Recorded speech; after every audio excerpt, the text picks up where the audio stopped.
Yo, what's up mga engkanto? It's your boy, A-Tech Rip in Sita 2 Studio.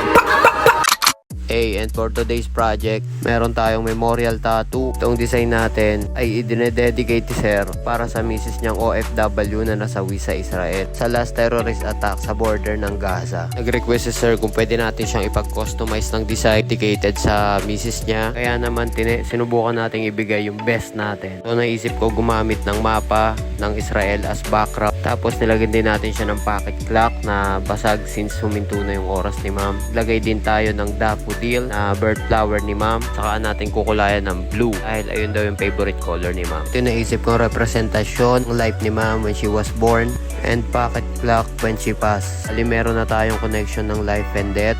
Then nilagyan ko na ng mga lines. Nakalimutan ko yung tawag pero ito yung common na nakikita sa mga map. At dahil huminto na yung oras ni ma'am, isip ko na useless na yung kamay ng orasan. Kaya tinanggal ko na siya dun sa orasan at ginawa ko na lang siyang cross. Tapos yung pinakadulo ng kamay ng orasan, yung pababa nakapoint dun sa border ng Gaza kung saan na binawian ng buhay si ma'am. And nag-request nga pala si Sir ng halo sa ibabaw ng name ni ma'am. So naisip ko ilagay na lang yung wedding ring nila as halo. Bale, in-extend natin yung crack ng pocket clock 12 and 11 dahil yan yung time na namatay si ma'am. And then ilagay natin yung name ni ma'am tsaka yung date ng kamatayan niya na translated sa Hebrew. At naglagay din tayo ng feather request ni Sir na well associated sa sky. And gumamela na magre-represent sa nationality ni ma'am na merong spearhead design sa isang part ng petal as symbol of a warrior. Since yung mga OFW natin, sila yung parang modern warriors natin. And yung isang petal naman nung gumamela, ilagay natin yung design ng Medal of Valor na ipinarangal nung government ng Israel. Dahil nung time, nung terrorist attack, hindi niya iniwanan yung inaalagaan niya.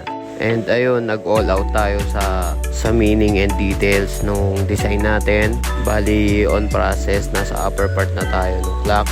Bali, masakit pero willing naman si Sir na endure yung pain dahil sobrang lalim nung meaning ng design natin. And first tattoo nga pala to ni Sir. Sa atin niya ipinagkatiwala yung kanyang memorial tattoo. Kaya naman tumodo tayo sa performance para makuha ni Sir yung deserve niyang outcome. Medyo nahirapan ako mag-edit na itong video kasi hindi ko alam kung paano ikakat yung video and then hindi ko alam kung ano yung sa background na ilalagay. This memorial, di ko sure kung gagawin bang senti or masaya or geng-geng yung music background natin and kung paano kung umpisahan yung istorya ng design natin. Kaya sobrang natagalan yung pagtapos ko na itong video na to dahil sobrang challenging no preparation design, yung pag-assemble and yung meaning, tapos lalo na yung pag-edit ng video. And ayun, sana nagustuhan nyo, especially si Sir, sana na-satisfied siya sa gawa natin. Touch na natin sa screen yung finished project. And a big shoutout kay Sir Nick and sa nag-repair sa atin na si Boss Mark Ibe. And it's your boy A-Tech Rip in Sita 2 Studio. Peace out.